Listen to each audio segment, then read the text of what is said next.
Yo, check this out. In this version, this translation of this book is the most purest and truthful version that I have possibly read. When you go to this first Kings chapter 18, and then you go to verse 21 right here, right? This proves a lot right here.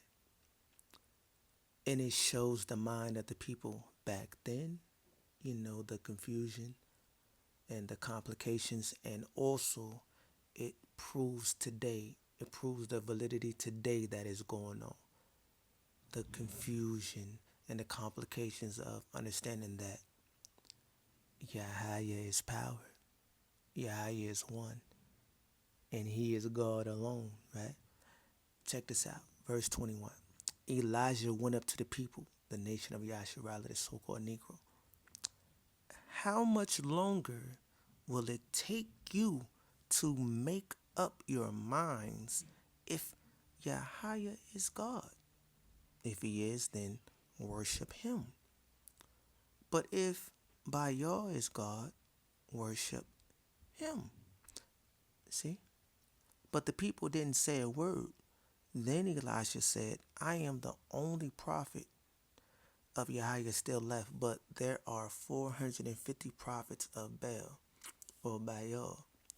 Bring 2 bulls, let the prophets of Baal take one, unalive it, cut it in pieces, and put it on the wood, but don't light the fire. I will do the same, Elijah, right? With the other bull. Then the prophets of Baal pray to their idol, lowercase, right? When you see lowercase God, that is referencing a idol or a ruler or a judge or a prince. But you must read in context. Here it's talking about a what? A idol, because it's talking about Baal and El, the deity of the Canaanites, right? Then verse 24, then let the prophets of Baal pray to their idol, and I will pray to YAHAYAH, and the one who answers by fire, he is power. He is God. He is the Almighty. He is the deliverer. He is your salvation. He is the only, the one you should worship. And Barak, praise, right? Then what? Then the people shouted their approval, right? Then it says, then Elijah, let me lean back. Then Elijah said to the prophets of Baal, since there are so many of you, you take a bull and prepare it. First, pray to your idol, but don't set fire to the wood. Why is this the purest form? Because this shows what we are doing today. Confused.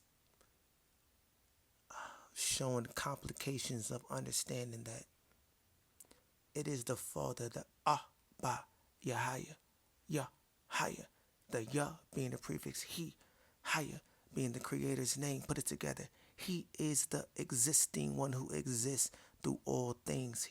He is the one who gave his name to Moses, when he said, I am that I am. That was the prefix Hayah, meaning I, and Hayah meaning that I am the existing one. For Hayah was speaking in first person, right? Then when Masha spoke to the nation of Yasharala, he spoke in third person, which made it YAHAYAH, for he is in third person, right? Just a little sidebar right there. Just treat that as a nugget, right? But this proves the complications that we have today, because we still into idol worship. We still leaning towards Christ, Muhammad, African spirituality, gods and goddesses, chakras and Anunnakis and Rashad Jamals and Yaju Judas and Buck and She Messiah and just seeing somebody by the name of Yasharel, the seer. Yasharel can't be right. El being the deity of the Canaanites. So it's Yasharala or Yasha Allah, Not Allah, but Allah. Understand the language, then you know that Allah means power. Yashar means upright. And we are not upright unless we are praising, serving, magnifying, acknowledging Yahayah. For he is our upright and he is our power. So we are Yasharala, given that name, right? Or Yashrum, you may know. That's our true name right there. But it proves the validity of our complications and it shows that we lack understanding and we must return to the creator of all things, the true existing one, the living creator, the tree of life. The seed of David is a branch. The seed of Zadok, the high priest, is a branch. The nation of Yasharala are branches. Branches of what? The tree of life. Who gives life? Yahayah. That's why he's called the tree of life. And we are the branches. And this is why that coveted seed of David is called the branch. And Zadok. Right? Because they are branches of the tree, which is Yahayah. Not of Yeshua, not of Yahawashi, not of none of the other deities, not of Yahweh Judah, not of She Messiah, not of none of that. Only Yahayah alone. Understand that, then you understand the return to Yahayah alone. If you return to Yahayah alone and see it from that perspective, you will understand prophecy more. You will understand the times and events that's taking place. You will give credit to who? Yahayah. And when you say God in its modern form, you wouldn't think of the Trinity putting that deity in the New Testament in the same form of Yahayah and calling him a God, in the human flesh form. You would think only solo as one deity, one, not person, one Ruach, which Yahayah is Ruach spirit. You would think of Yahayah as one, and you would credit him and consider him in all your doings and all things that's taking place. The prophecy is for us to return back to Yahayah.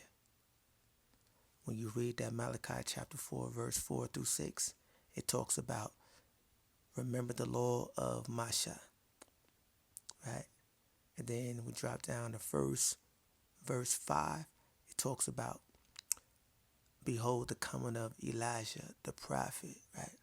And then it says in verse 6, Elijah shall return Yahayah back to the son. It says the father.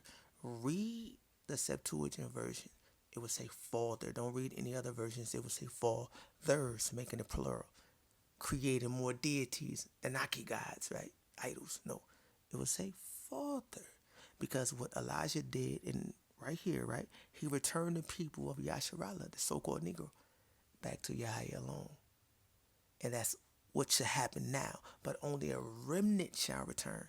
So the majority, right, 90% of the men of Yasharala, the Negro, will be into idolatry, not of Yahayah. 66% of the whole nation of Yasharala, the 2/3, will be into idolatry and not Yahayah. So only a remnant shall return. So only a remnant will adhere to what I'm saying right now, and others like me. But me, being a true seer, prophet of Yahayah, servant of Yahayah, prince of Yahayah, speaking the words of Yahayah, seeking the heart, and seeking to only magnify and exalt Yahayah, right? Will speak these type of words to return to Yahayah alone. And then it says in that verse 6 that the father will return to Yahayah, and the father will return to the son, the nation of Yasharala, the so-called Negro. And then the nation or the people of Yasharala, the so-called Negro, will spread the word to his neighbor, his family, his friends, to serve Yahayah alone. That is prophecy. And that's what's not taking place more and more and more each day, because they tainted the true word and made it plural and caused confusion and complications. But if you understand prophecy, you understand this First Kings, you understand Elijah, you understand the prophets who serve Yahayah only, Joshua, then you will understand the importance of serving who? Yahayah alone. Baraka.